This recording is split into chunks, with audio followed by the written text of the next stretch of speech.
of the AP state for a few minutes. Sri Guru Bhyo Namaha. Swami Vijnanand Swamiji, Mr. Bajaj, my good friend Mr. Arvind Rao, and friends. I have very few qualifications to be here, but since it's a meeting of people who would like to develop the Hindu society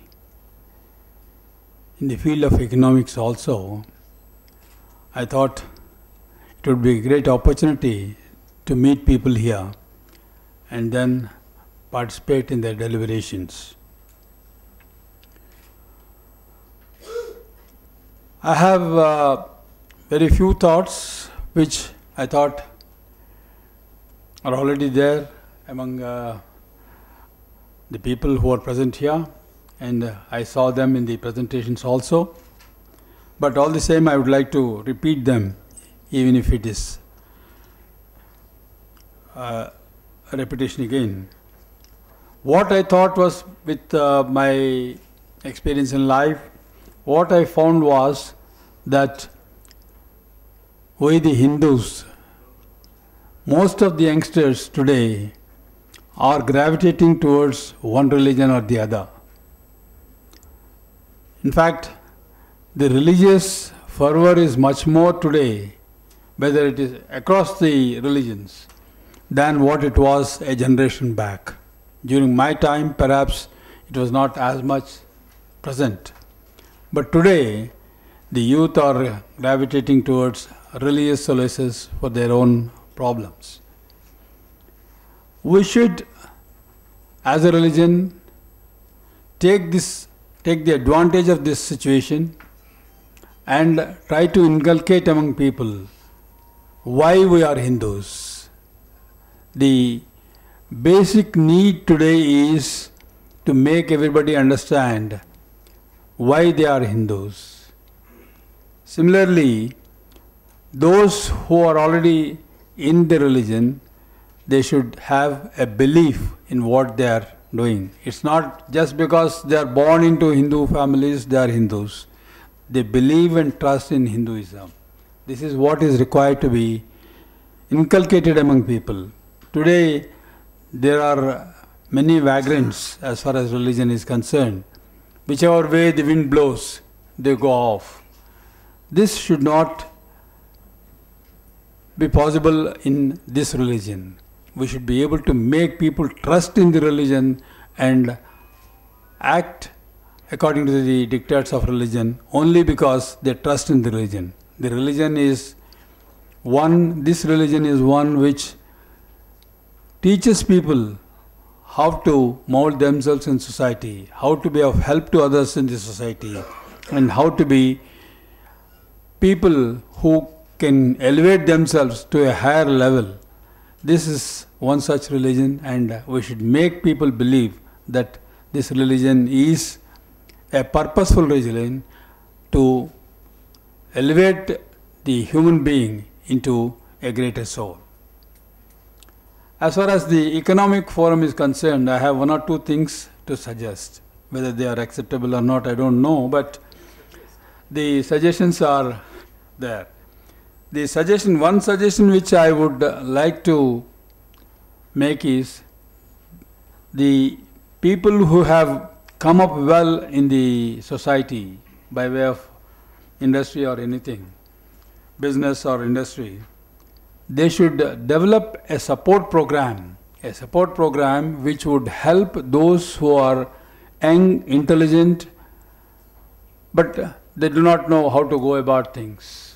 They should develop a support program wherein they can put a corpus fund and help such people either to do scientific research or help them set up an industry and run the industry. This is not happening now. Every industry, every family industry or individual industries are running on their own. But they are not looking into a wider network of people to support people so that they understand that this is one forum which will be able to take us further in our life and give them a healthy atmosphere wherein they can grow as businessmen. For this purpose, the support could be of two types. One is have a corpus of whatever, 0.5%, 1%, whatever profits you make, and from this profits, you can help people to have their seed money or their capital, working capital or their equity, whatever it is. Second is to encourage scientific research in various fields so that can be converted into a business model later. If these two things are attempted in a much bigger way, perhaps the economic forum will be able to have a much greater mass base rather than what it has today. It is confined to people who are businessmen today, but to make businessmen of the youngsters, make businessmen of the youngsters tomorrow, it is necessary that we should have a developed program, a program to support them. If this can be attempted, it will be of great help to the future generations. Thank you. Now, the chief guest of the day, Dr. Arvind Rao, a former DGP of the state, will give his address. Thanks. M.V. Prasad Garu and all the dignitaries present here. I am also not a qualified person to speak on economics or anything like that. But after seeing Swamiji about a month ago, as my friend Sri Vijay Kumar said, I thought of attending this program. And I did not honestly expect a fairly big gathering like this, but I am very, very happy that all of you have come. About Swamiji, Sri Vijay Kumar missed one point. Swamiji is also an IITian. He is an IITian. He has an understanding of the social, change. In fact, Swamiji, as Sri Arun Bajaj was saying, Swamijis are usually not expected to understand social change. They are in their own world. But then, if we see our real philosophy, in our philosophy, there is always a union of Jnani with action. A Jnani is not supposed to sit idle. A Jnani is supposed to be a man of the society, and that is the example Lord Krishna shows in Gita, and that is the example Shankaracharya also did. Shankaracharya did not keep quiet in some corner of Kerala. He went round the country. He went round the country and unified and harmonized so many so many types of faiths, and then he was a great harmonizer and a great social reformer. We in Andhra Pradesh, Swami, we had this sage Vidyaranya.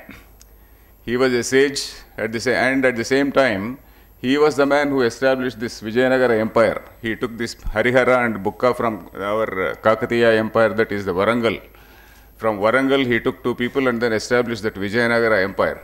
So Swami and politics or economics, they are not incompatible things. They are highly compatible things. And in fact, the Gita also says, these two things have to go together. Rajarshi, Rajanaschate, Rushayasya. These two forces, this force of this, wisdom of the Jnani, and then the valor of the Kshatriya, these two things have to go together. That is what Gita says. Anyway, coming to today's subject, I will just give a few statistics only because I don't know much about economics. And Sri Bajajji was, not Bajajji, or MVS Prasad, he was referring to the situation of religion. I will also briefly touch upon the religion also, because we Hindus in India, we are always complacent that we are the majority and nothing is going to happen to us and we are in a very comfortable situation. But then we are now, so at least I am happy that the Swamijis, people like Vijnanananda, they have realized that there is a need to defend our own faith in our own homeland.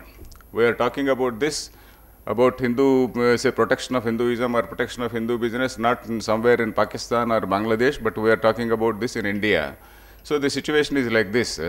We all know that we are the fourth largest religion in the whole world. first being Christianity, this followed by Islam and Buddhism, and the fourth is Hinduism.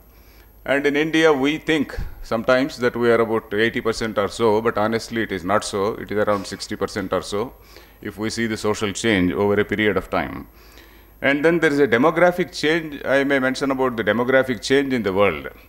So why we are being targeted? Because the earlier speaker said that we are being targeted from various corners. Why are we being targeted? We have to see. Recently there was a book, a few years ago, not recently, there was a book by one American senator, Pat Buchanan, you must have seen his book, The Suicide of a Superpower.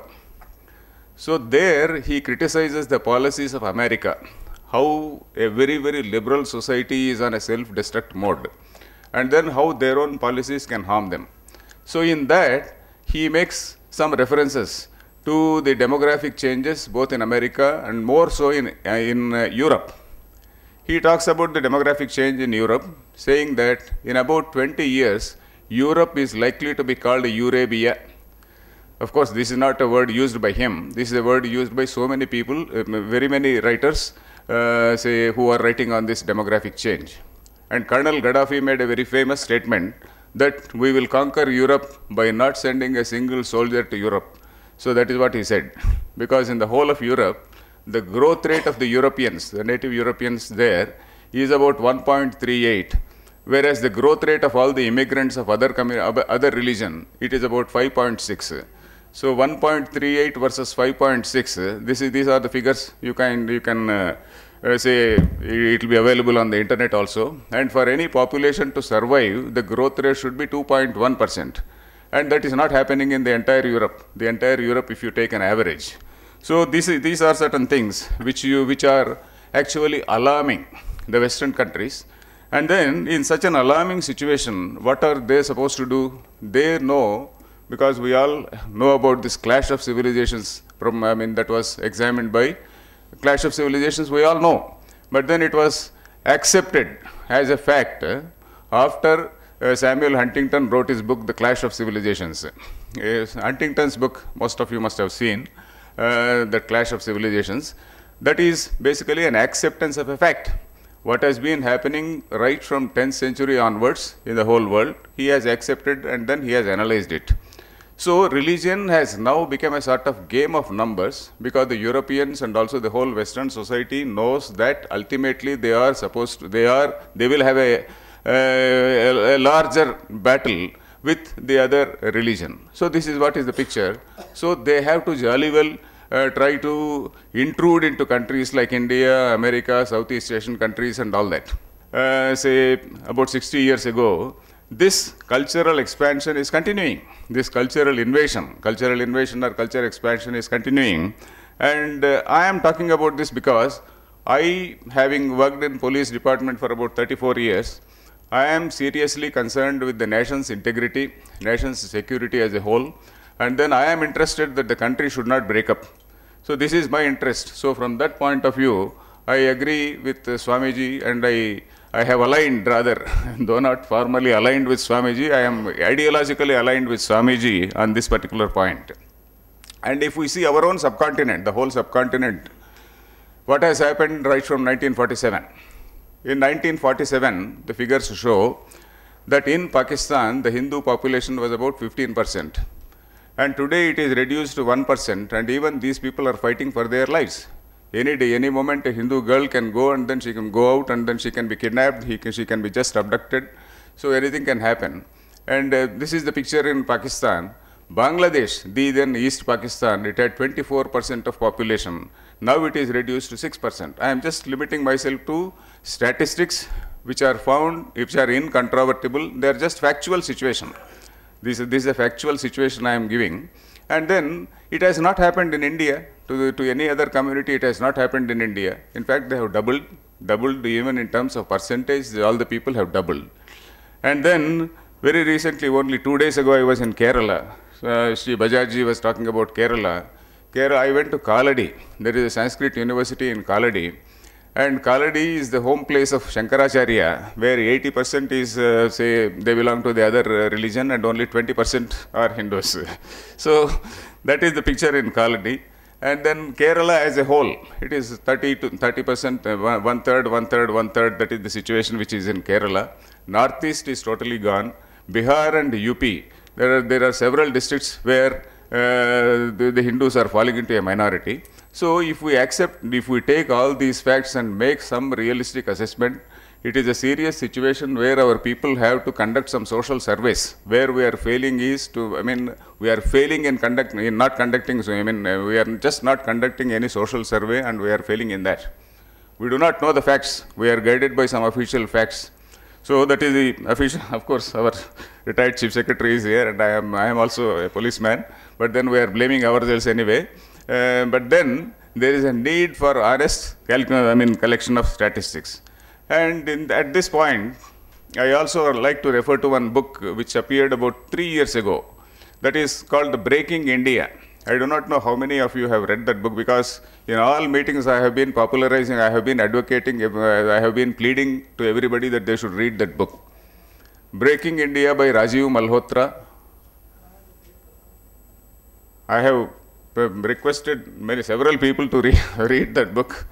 Unfortunately, that book is, I don't know why it has not gained attention. I don't know why all the Hindu lovers have not, circulated the book.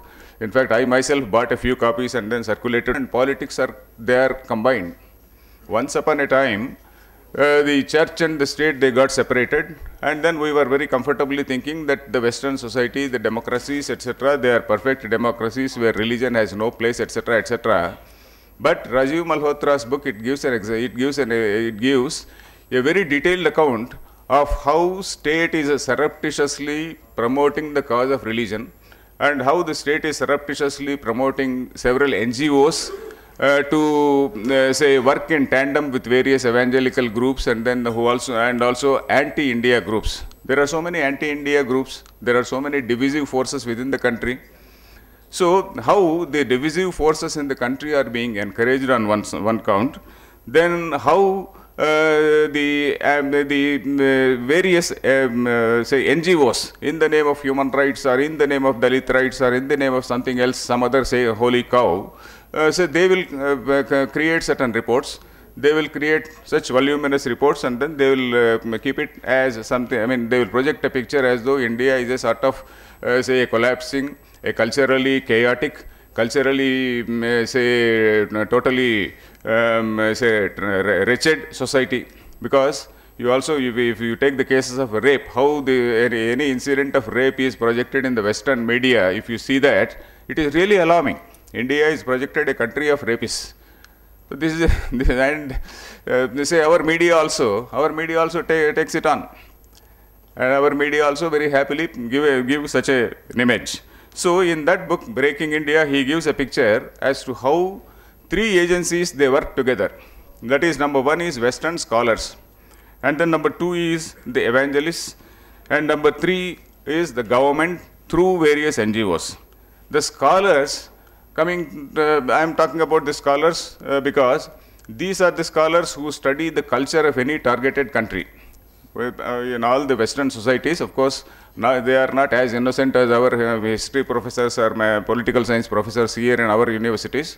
There, a political science professor, he chooses a society, he chooses a country, he very meticulously studies all aspects of that country, how that country can be exploited, how that country can be subjugated, how it can be made a vassal to the Western powers. So this is how they study.